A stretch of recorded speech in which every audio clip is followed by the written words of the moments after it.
Kenya and Ghana have linked their security exchanges, allowing cross-border trading of equities and bonds by investors.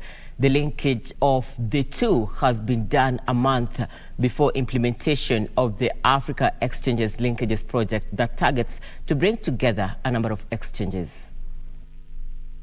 Fragmented capital markets in Africa makes access to stock and bond exchange an uphill task for investors when they are outside their home country. To remedy this, Second Tax has been launched to ensure there is ease in trading stocks and bonds in multiple markets.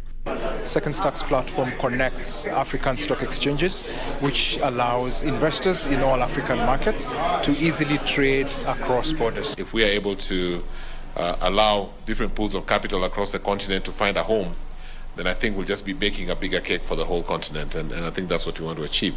In the previous years, African capital markets have grown tremendously, with over $246 million raised in debt, over $87 billion raised in equity. It strengthens African markets because it means it's African capital being invested across Africa, as opposed to African markets relying on international investors only.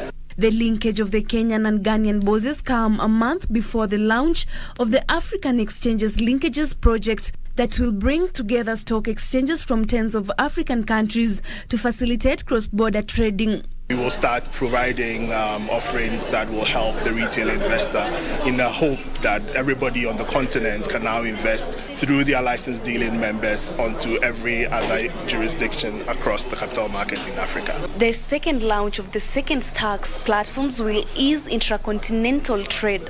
Reporting for Lunchtime News, I'm Terry Njenga.